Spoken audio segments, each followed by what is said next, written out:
मेरी किस्मत खुल गई रे समोशन में आके, मेरी किस्मत खुल गई रे समोशन में आके, समोशन में आके नवजी का दर्शन पाके, समोशन में आके मिलनों में आके, मेरी किस्मत खुल गई रे समोशन में आके, मेरी किस्मत खुल गई रे समोशन में आके।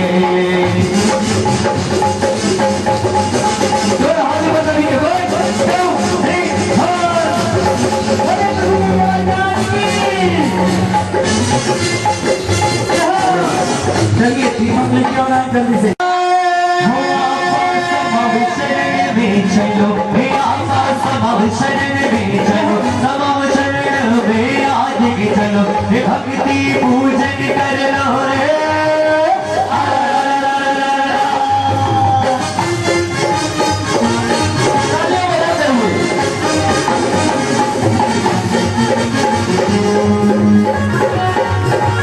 सभी में तालियों की आवाज आना चाहिए, दोनों हाथों को उपयोग करते हुए।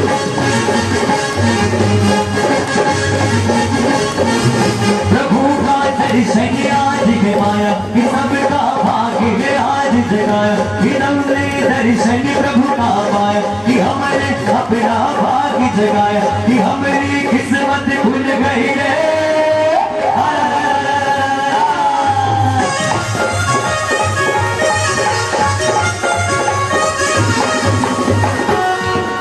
बोलेंगे लोग पर्चे देंगे जल्दी दो फटाफट लिख के।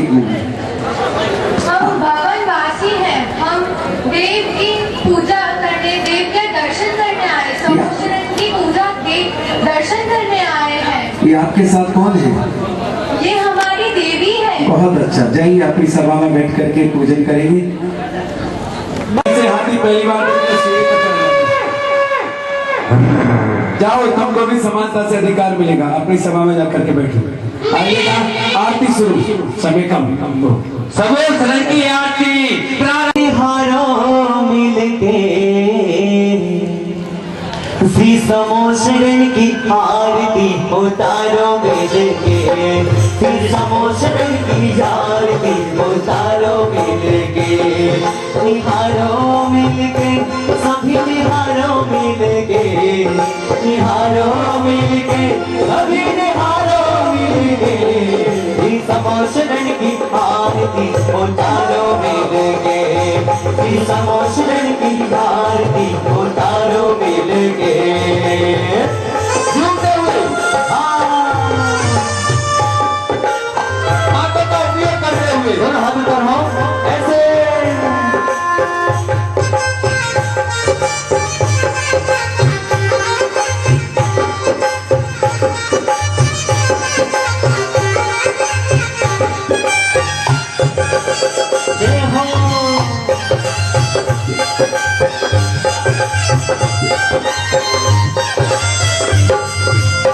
चतुर्मुखी भगवान विराजे, चतुर्मुखी भगवान विराजे, शोभा इनकी अद्भुत राजे, शोभा इनकी अद्भुत राजे, जिनवर की आरती उतारो मिलके, श्री समोशरण की आरती उतारो मिलके, श्री समोशरण की आरती उतारो मिलके, निहारो मिलके सभी निहारो मिलके, उतारो मिलके सभी निहारो मिलके, श्री समोशरण की आरती उतारो मिलके, श्री समोशरण की आरती उतारो मिलके।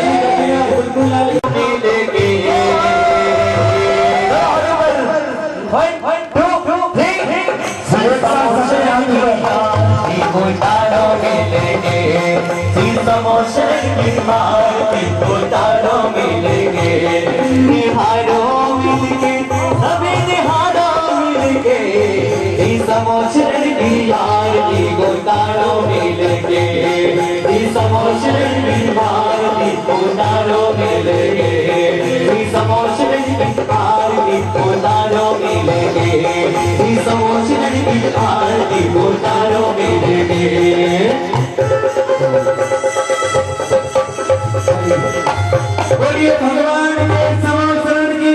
प्रभु के केवल ज्ञान कल्याण महामहोत्सव की जय हो। आइएगा, अब समय हम व्यर्थ नहीं गवाएंगे क्योंकि मुनिवर की मन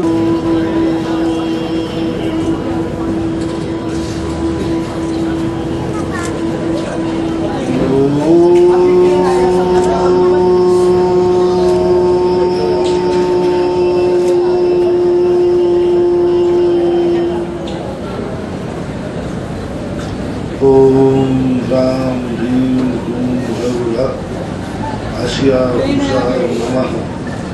भगवान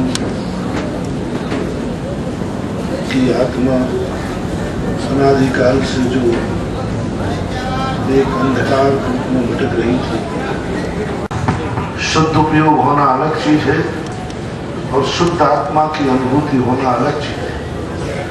उपयोग में जो शुद्धता आई है वो शुद्ध ज्ञान के बल पर आई। शॉट हमेशा 2 नंबर सूट को यूज करना। और शुद्ध ज्ञान जो होता है परंपरागत आए हुए कथन को अपनी जिंदगी में श्रद्धान कर लेते हैं, लेकिन शुद्ध ज्ञान की कीमत कम नहीं है। शुद्ध ज्ञान में कितनी बड़ी ताकत होती है हाँ कि स्वयं अंधा होकर के भी रास्ता खोज लेता है, हाँ स्वयं अंधा होकर के भी रास्ते पर चल यहीं से पड़ता दे है, रहा हूँ ना, यहाँ यहीं से सही आएगा। स्वयं अंधा होकर के भी किसी से टकराता नहीं, स्वयं अंधा होकर भी यहाँ से सेंटर फ्रेम है, सही आएगा। और निर्बाध रूप से रास्ते पर चलता जाता है। कभी कभी लेकिन किसी शुद्ध ज्ञानी मुनियों की गाड़ियां टकरा भी जाती है, काटूं कट है। मोक्ष मार्ग से गलत मार्ग पर चली भी जाती है मुनि बनने के बाद भी। धन्य है महामना। अरे समझ में ही नहीं आता यार, तू कब आप लोग बताते हैं कि एक व्यक्ति को समझ में ही नहीं आता था कब इनका अभी कुछ दिखाया जा रहा है कि वो पट्टी बांध करके किसी को पहचान लेता है, पट्टी बांध करके बीच चौराहे पर गाड़ी चला देता है, पट्टी बांध करके उसे कुछ भी दिखाया जा सकता है। होगी उसकी कोई कला, लेकिन हमारे प्रभु में तो एक ऐसी अद्भुत कला कि कुछ भी नहीं दिख रहा है, अंधेरा है। ज्ञान चक्षु आत्मा को देखने में सक्षम नहीं, 12वें गुणस्थान तक व्यक्ति अंधा रहता है। 12वें गुणस्थान तक व्यक्ति अपने आत्म तत्व को साक्षात नहीं देख सकता। जो कुंद स्वामी ने श्री समय सार जी में कहा, कोविद गच्छो साहु संपडिकाले परोक्ष रूप मणम स्पीड सही है झुमका, पच्छक वेदट्ठम परोक्ष नाने पवित्रंतम। स्पीड सही है ना झुमका। कौन ऐसा चतुर्सयाना व्यक्ति है जो छद्मस्त अरे अवस्था जूम में बैठ स्पीड, करके ये कहे अरे जूम स्पीड कि मुझे आत्मा साक्षात प्रत्यक्ष ज्ञानी बस दिख रही है। वो चतुर्सयानी व्यक्ति को मेरे सामने लाया। कुंद भगवान की वाणी है, पूज्य समय सार जी ने कहा। यानी वो इतनी बड़ी चुनौती दे रहे कि असंभव वाली बात, ना जाने क्यों इस कलयुग में लोगों को अभी सम्यक दर्शन का भी पता नहीं, और लोग कहते हैं आत्मानुभूति करना है, कुछ लोगों को तो आत्मानुभूति वो भी टाइमिंग दे रहा हूँ, ऐसा लोग कहते हैं। लेकिन तीर्थंकर कभी गलत नहीं बोलते, रुक जा वो दोबारा दे कहते रहा हूँ। नहीं, मैं आया और ना स्वयं की गाड़ी को दुर्घटना ग्रस्त किया। भीड़ तो थी, संसार तो था, गड्ढे भी थे, मनचले लोग भी थे, जो दूसरे व्यक्ति भी इनकी गाड़ी को टकरा सकते थे। लेकिन इन्होंने ऐसी कुशलता से चलाया कि टकराने वाले भी चकमा खाकर चले गए, लेकिन इनका कुछ भी नहीं हुआ। और आज उस चमत्कार साधना का परिणाम ये है कि आज भगवान केवल ज्ञान के माध्यम से सब कुछ देख रहे हैं, जान रहे हैं। लेकिन ये भी ध्यान रखना, भगवान कुछ भी नहीं जान रहे, ये सब बिल्कुल झूठ है। भगवान कुछ भी नहीं जान रहे हैं, और आज भगवान हमारी दृष्टि में सब कुछ देख रहे हैं। हम हम जान रहे हैं कि भगवान सब कुछ जान रहे हैं, लेकिन भगवान को खबर भी नहीं है कि मैं सब कुछ जान रहा हूं। कैसा विचित्र वर्णन है केवल ज्ञान का। सारा जगत कह रहा है कि भगवान आप केवल ज्ञानी हो गए, सर्वज्ञ हो गए, केवल ज्ञान प्रकट हो गया। तीन लोक के सारे पदार्थ आपके ज्ञान में झलक रहे हैं और भगवान को खबर भी नहीं। भगवान इस आनंद से वंचित है, अनुभव में भी नहीं आ रहा,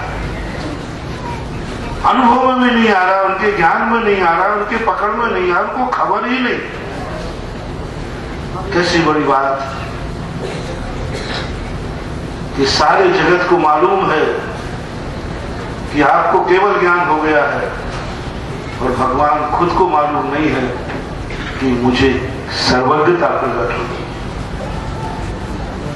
होता है जितने महान साधक होते हैं, महान आदमी होते हैं, उनकी हालत ऐसी ही होती।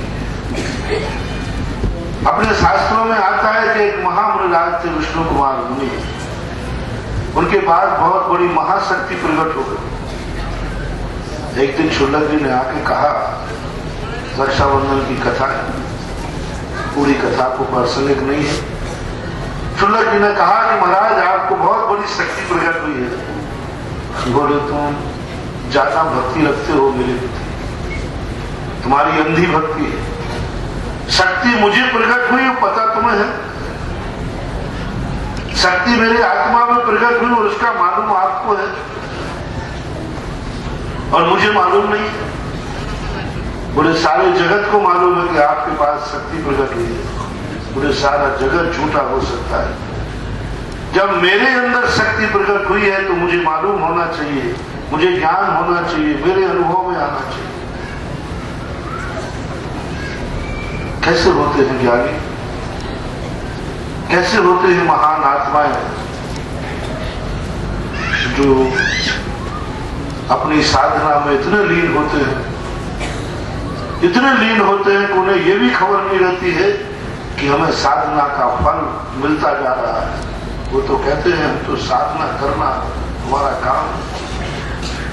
ये भी कम से कम आनंद तो नहीं कि मैंने इतनी बड़ी साधना की है और जो परिपाक आ रहा है। नहीं, ज्ञानी व्यक्ति अपनी थोड़ी सी साधना के फूलों की सुगंधी में मस्त नहीं होता। अज्ञानी व्यक्ति को थोड़ा सा पुण्य आ जाए, उसी पुण्य में इतना मस्त हो जाता है कि वो आगे बढ़ने की सोच भी नहीं पाता, विचार भी नहीं कर पाता।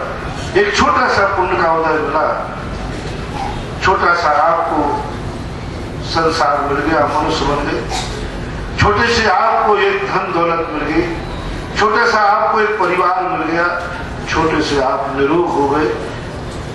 आप इतने पुण्य में फूल गए, इतने पुण्य में फूल गए कि आपको यही पता नहीं है कि जिंदगी की शाम होने वाली है, कुछ परमार्थ के लिए भी कुछ कर लो,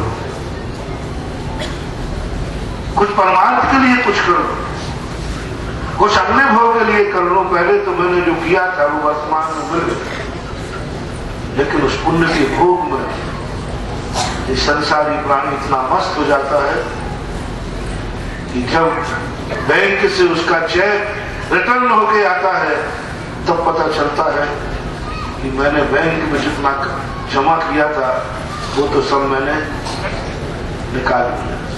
अब क्या बचा? और जब तक जिंदगी की शाम हो चुकती है उस समय सोचने का मौका भी नहीं मिल पाता। और ज्ञानी पुरुष कहता है कि नहीं, पुण्य के फल से जो मुझे मिला है इन फूलों के लिए हमें नहीं छूटना, इसमें हमारे लिए जिंदगी नहीं खपाना, इसी में नहीं रुकना। ये तो मिल रहा होगा, उसका ध्यान ही नहीं रहता। एक शायर मैंने कहा है, फूल चुनने के लिए रास्ते में मत रुको, फूल चुनने के लिए रास्ते में मत रुको, आगे बढ़ो, गुलदस्ता इंतजार कर रहे हैं। क्या है ये फूल? इंद्रियों के विषयों का ये फूल।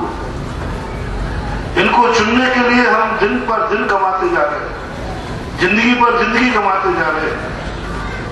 इनको छोड़ो। कल कितना बड़ा वैभव प्रभु ने छोड़ा था, कितना बड़ा विहार या सागर वारी वासम वधु विवाह वसुधा वधु सत्य। पृथ्वी तक फैला हुआ राज्य था, पृथ्वी की वसुंधरा समुद्र के अंत तक जिनका राज्य था, वैभव था, जिनके वैभव की महिमा स्वर्गों के देवताओं ने बखान की। ऐसे महाशक्तिशाली महावैभवशाली भी इन फूलों को चुनने के लिए रुके नहीं। उन्होंने कहा नहीं, मैं अभी और बढ़ता हूं, मैं अपने पुण्य को यही तीसरी नहीं करूंगा, पुण्य को और बढ़ाऊंगा। और बढ़ते गए बढ़ते गए। आज उनका पुण्य केवल ज्ञान में परिणत होकर के हमारे सामने। आज विष्णु कुमार मुनिराज की इतनी बड़ी साधना और शक्ति और स्वयं को खबर नहीं। सुंदर जी से घटा दिया, बोले नहीं गलत बोल रहे।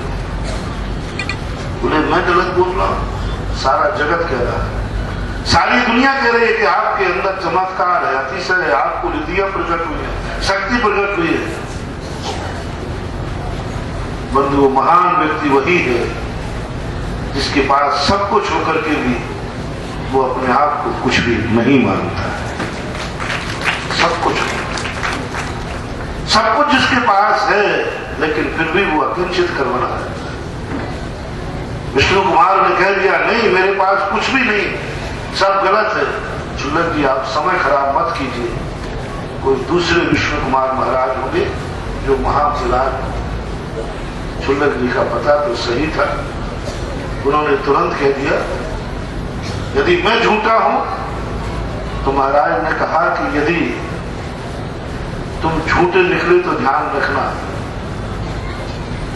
इसी समय कपड़े उतार कर मुनि दीक्षा लेना पड़ी। बोले मंजूर है। और यदि आप झूठे निकले तो महाराज आप भी सोच लीजिए,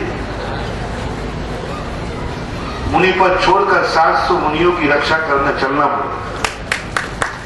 विष्णु कुमार कहते हैं मैं झूठा निकलने का सवाल ही नहीं, मैं सत्य महामती, कभी जिंदगी में झूठ नहीं बोला, कभी मैंने झूठ बोला ही नहीं है, और मुझे कभी झूठ बोलना आता ही नहीं। मेरा तो व्रत है, क्या मैं कभी झूठ बोल सकता हूं? विष्णु कुमार कदापि झूठ नहीं बोल रहे थे, उनके अनुभव में कभी आया ही नहीं है। उन्हें साधना का इतना आनंद आ रहा था कि उन्हें फल खाने की इच्छा ही नहीं हो रही। कभी कभी होता है आप लोगों को कि जब सारंग चलती है और धन आता है, उस समय तुम धन कमाने में इतने मस्त हो जाते हो कि दुकान पर भोजन का टिफिन रखा रह जाता है। होता है ऐसा कि नहीं? क्यों भाई, क्यों नहीं खा पाए? अरे भाई कहाँ फुर्सत थी, ग्राहक इतने आ रहे। यानी तुम्हें कमाने में इतना आनंद आ गया कि तुम्हें भोगने की भी समय नहीं है, खाने का भी समय नहीं है। आता है कभी कभी, जब धन एकदम आता है तो काय का खाना, काय का पीना। कमाने का आनंद शायद खाने से भी ज्यादा है, ऐसा आप लोगों को देखने से लगता है। कमाने का आनंद खाने से भी ज्यादा है। तभी तो आप कितने कमाते होंगे, लेकिन शांति से खाते नहीं। जितने बड़े आदमी होते ना, ये चलते फिरते खाते रहते हैं। कभी गाड़ियों में भोजन होता है, कभी रास्तों में भोजन होता है, कभी कभी तो ऐसा होता है घर वाले तरसते रहते हैं, कभी साथ में भोजन बैठ के खा भी पाएंगे कि नहीं। घर वाले बड़े शिकायत करके, बड़े आदमी की महिलाएं हमेशा यही कहती है, क्या बड़े आदमी बन गए, कम से कम कमजोर रहते तो घर में बैठ के भोजन तो करते, कर ही नहीं पाते, इतना व्यस्त हो जाता है। और उसका एक रस आने लग जाता है जो खाने से भी ज्यादा आनंददायी होता है। खाने से भी ज्यादा आनंद कमाने का होता है। एक बार मेरे सामने अशोक पार्टी बैठे थे, शाम हो रही थी। पहले वो मोबाइल चलाता, हलो हलो करा, ओवर ओवर ओवर बोलते थे, शुरू में चला। तो सुरेश से बोल रहे थे कि भाई तू शाम को आ, भोजन का समय हो गया है। तो सुरेश कहता है कि भाई साहब मैं अभी नहीं आ पाऊंगा, यहाँ बहुत लोग अभी आकर बैठे हुए। बोले बैठे रहने दो। बोले भोजन को छूट जाएगा, इनको नहीं छोड़ सकते। मैंने कि सुरेश को कमाने में आनंद आ रहा है। बहुत पहले की घटना है। होता है एक ऐसा आनंद जो खाने से भी ज्यादा महत्वपूर्ण होता है, खाने से भी ज्यादा सुख देता है। खा लेंगे कोई बात नहीं, एक दिन नहीं खाएंगे तो क्या फर्क पड़ता है, और शाम को फरारी खा लेंगे क्या फर्क पड़ता है।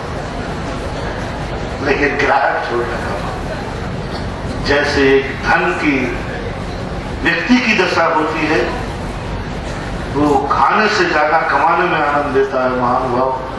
तीसरे यही धर्मात्मा की दशा होती है कि उसे साधना करने में इतना आनंद आता है कि साधना का फल भोगने की उसे खबर ही नहीं, पता ही नहीं।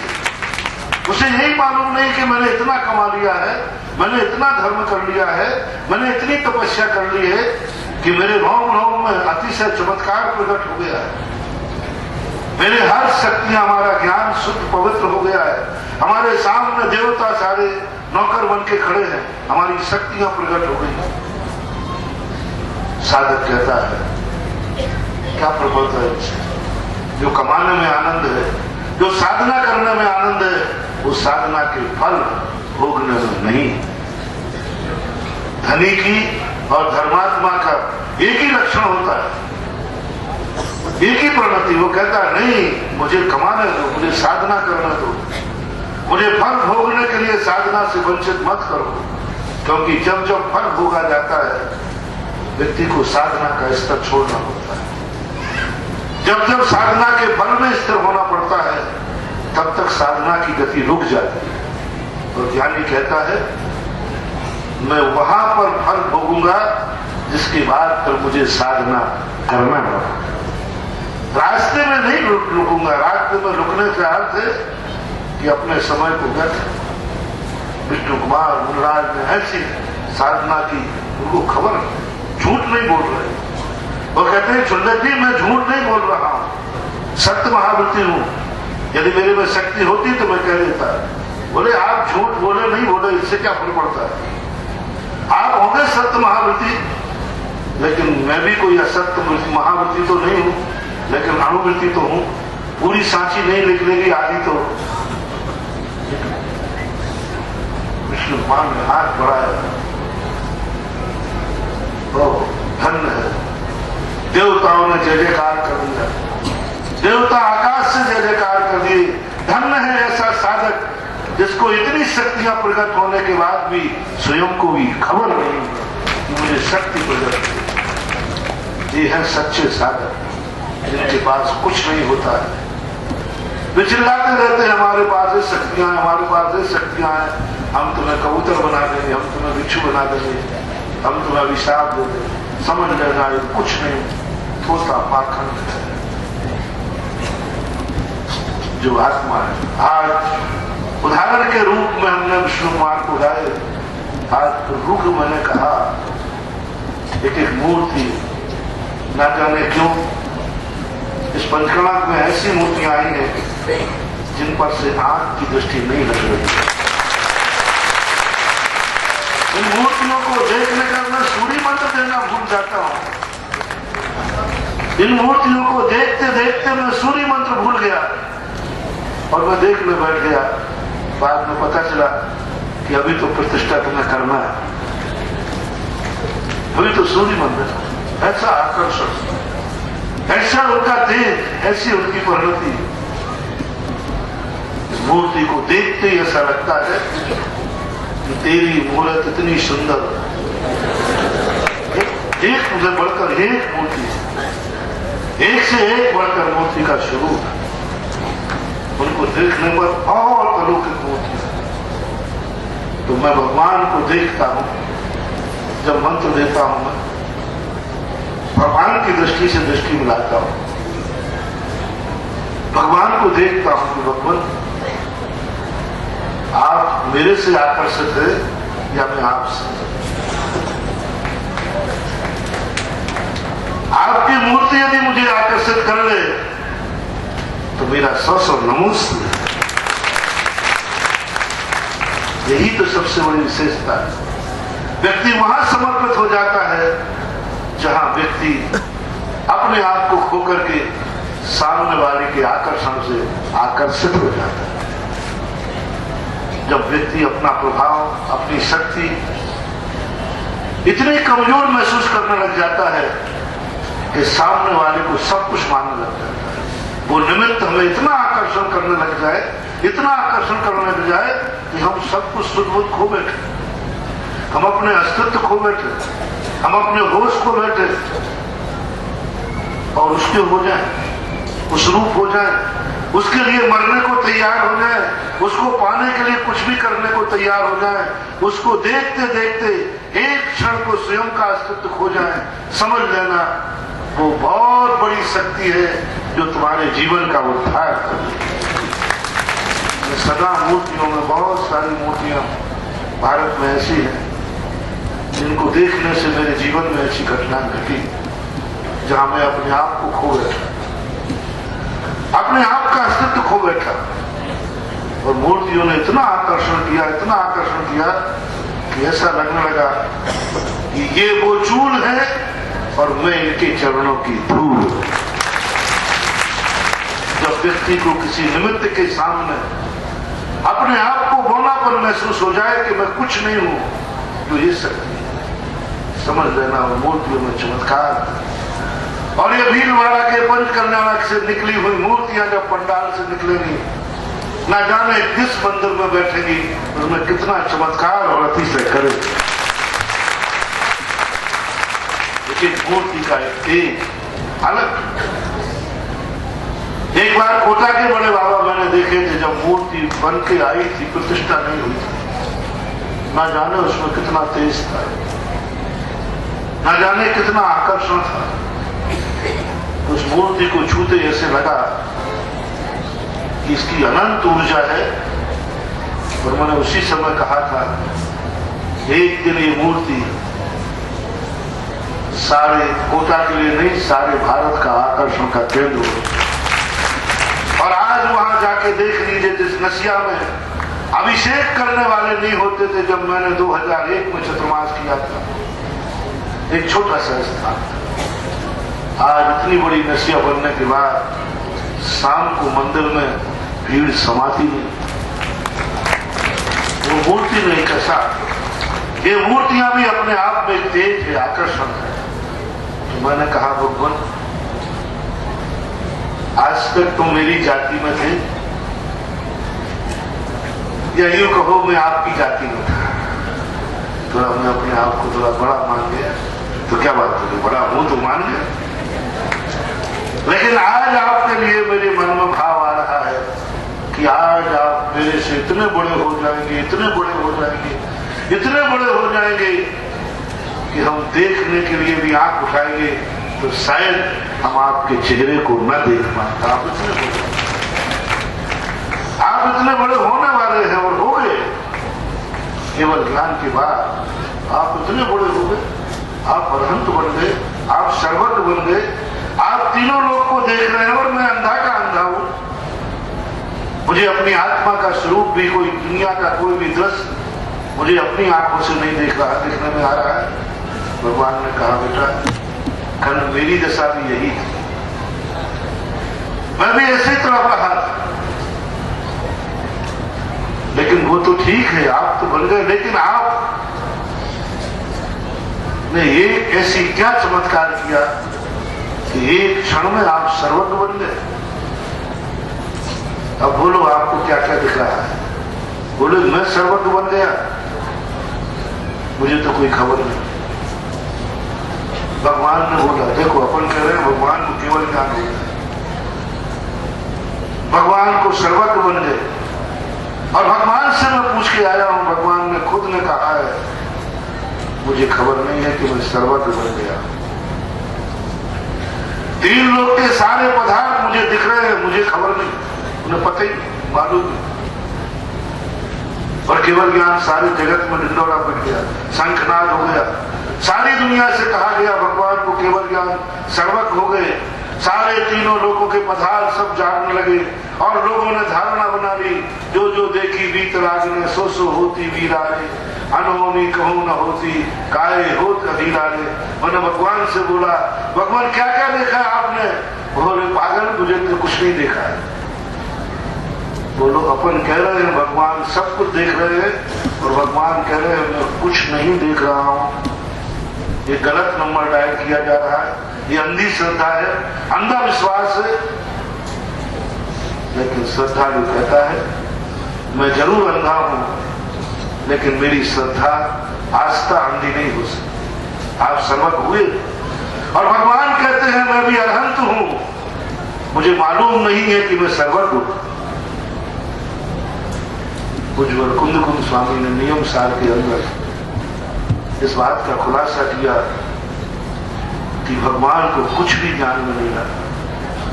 जो लोग ये कहते हैं कि भगवान सब कुछ जानते हैं और एक और कहते हैं व्यवहार झूठा है। एक बार जयपुर में चर्चा चल रही थी, उन्होंने कहा महाराज सही बताओ निश्चय सच्चा की व्यवहार? बोले कि आपकी क्या धारणा है? बोले मेरी दृष्टि तो निश्चय भूतार्थ सत्यार्थ है और व्यवहार झूठा है। मैंने कहा भाई पहली बात में तो मैं आपका समर्थन करता हूं, मेरी धारणा क्या है अभी मैं नहीं बताऊंगा, लेकिन आपका निर्णय पक्का है कि नहीं? बोले पक्का है पक्का है पक्का है। तो मैंने कहा ये सारा परिणमन कैसे हो रहा, पुरुषार्थ करना? बोले नहीं महाराज कोई पुरुषार्थ नहीं करना, कि हम रहते संसार में है और किताब पढ़ते हैं मोक्ष। हम जानते रूपी को हो और पढ़ते हैं अरूपी को। हम करते हैं पाप और पढ़ते हैं पुण्य की किताबें। हम करते हैं अधर्म और जानना चाहते हैं धर्म को। तो उस व्यक्ति की ऐसी ही दशा होती है कि एक चौथी क्लास में पढ़ने वाला विद्यार्थी एमए की क्लास की किताब पढ़ रहा है, एमए की क्लास की किताब पढ़ रहा है और उसे रट भी रहा था, याद भी हो रहा था। लेकिन जब वो 1 साल तक एमए की क्लास पढ़ता रहा और बहुत उसने किताब रट भी दी, इतना होशियार, लेकिन चौथी क्लास की किताब उसने उठा के देखी नहीं। परिणाम ये निकला कि 30 अप्रैल को जब रिजल्ट आया तो उसका नंबर कहीं पास में नहीं था। और जिसने चौथी क्लास की किताब पढ़ी थी उसका नंबर पास हुआ। उसने कहा मैं वो विद्यार्थी हूं जो एमए की क्लास किताब रखी हुई है, पूरी रखी हुई है, पूरा कंठस्थ है मुझे एमए की क्लास का। लेकिन परीक्षा में एमए की किताब में से प्रश्न आएगा कि चौथी में से, वो तो पढ़ी नहीं, वो तो पढ़ी नहीं, परिणाम निकला फेल। आज के समय पर ऐसे ही हो रहा है अपन लोगों की जिंदगी में। अपन बहुत बड़ी बड़ी किताबें पढ़ रहे हैं, समय साथ पढ़ रहे हैं और रत्ना श्रावकाचार की खबर ही नहीं है कि श्रावकाचार क्या है, पता ही नहीं। हम पढ़ रहे हैं शुद्ध आत्मा कैसी होती है, हमें खबर ही नहीं कि अशुद्ध आत्मा में हूं। हमने बहुत ऊंची ऊंची किताबें पढ़ना शुरू कर दिया। हर श्रावक मुनिचर्या जानना चाहता है, हर श्रावक भगवान को पहचानना चाहता है, हर व्यक्ति मोक्ष की बातें सुनना चाहता है। महान भाव भगवान ने अपनी दिव्य दुनिया में सबसे पहले कहा तुम संसार समझो, तुम जिस क्लास में हो उस क्लास की किताब पढ़ो। तुम श्रावक हो, श्रावक की किताब पढ़ो। मैं मुनि हूं, मुनि की किताब पढ़ो, उसमें पास हो। हम जो कर रहे हैं उसको समझो कि ये सही है या गलत है। वो अनुभव में आ रहा है, हमारे ज्ञान में आ रहा है। उसको जब हम समझेंगे तो हमें पता चल जाएगा कि ये क्या है। हर व्यक्ति को आज पाप तो कर रहा है लेकिन पाप को समझ नहीं रहा, पाप को जानता नहीं। पाप को जानने लग जाए तो पाप हो नहीं सकता। पाप करना बता रहा है कि पाप करना अलग चीज है और पाप को समझना अलग चीज है। क्रोध करना अलग चीज है और क्रोध को समझना अलग चीज है। जिस दिन क्रोध समझ में आ जाएगा वो क्रोध कर ही नहीं सकेगा। क्रोध कर रहा है, कई लोग कहते महाराज क्रोध को क्या समझना, वो तो अनादिकाल से किया है, अनादिकाल से किया है लेकिन अनादिकाल से समझा नहीं। पाप को क्या समझना, वो तो अनादिकाल से किया है, पाप किया है लेकिन पाप को समझा। संसार तो अनादिकाल से पड़ा हुआ हूं नहीं। पूज्यवर नब्दी साहब में नवी चंद महाराज कहते हैं कि हे भव्य जीव, तूने अनादिकाल से कर्मों को बांधा है लेकिन कर्म को कभी तूने समझा नहीं। कर्म करना, कर्म बांधना पाप है, आर्त और रौद्र ध्यान है, और कर्म को समझना विपाक विषय, अपाय विषय, धर्म ध्यान है। कितना अंतर है। कर्म करना पाप है और कर्म को समझना पुण्य है। क्रोध करना पाप है और क्रोध को समझना धर्म ध्यान है। सप्त व्यसन करना पाप है और सप्त व्यसनों को समझना धर्म ध्यान है। राग द्वेषादि भाव करना अधर्म है और राग द्वेषादि भावों को समझना महान धर्म है।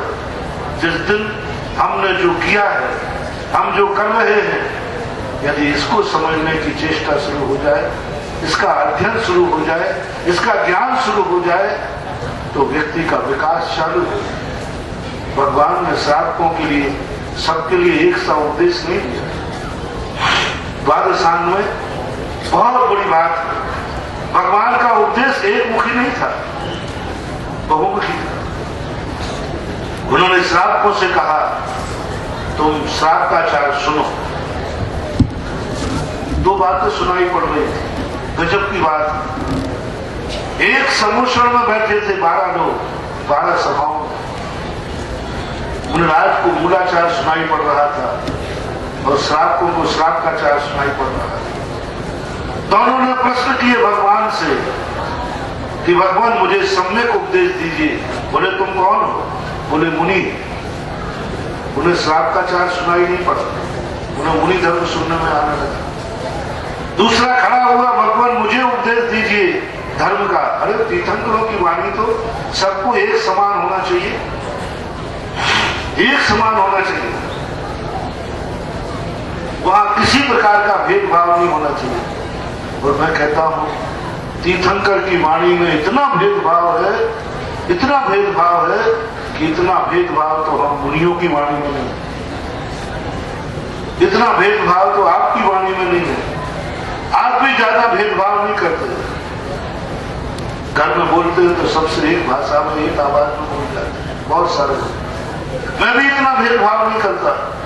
तीर्थंकर के वाणी में इतना भेदभाव आता है। जितने जीव होते हैं उतने ही प्रवचन उनके होते हैं, सबको एक समान प्रवचन सुनाई देते। इतना भेदभाव। मुनि के लिए श्रावकाचार सुनाई नहीं देगा, श्रावकों के लिए मूलाचार सुनाई नहीं देगा। श्रावक यदि बैठा है तो श्रावक की सभा में सारा ग्रस्तों की चर्चा हो, एक साथ, एक ही वाणी। समझ में नहीं आ रहा भगवान मुनि महाराज को उपदेश देगा या श्रावक को। ये बात, ये आवाज है, एक शब्द वर्णना है, लेकिन इतने रूप धारण कर रही है, इतने रूप। एक वाणी, एक समय की एक वाणी है। और सभा में जितने लोग बैठे, त्रियंश बैठे हैं, उनको अलग समझ में आ रहा है। त्रियंशों की भाषा अलग बोली जा रही है, मनुष्यों की अलग बोली जा रही है। और कोई दुखी है तो दुख निपटाने का भाव अलग कहा जा रहा है। यानी समोषण में पहुंचने वाला व्यक्ति सब एक समान ही सुनकर के लौटते हैं, ऐसा नहीं समझना।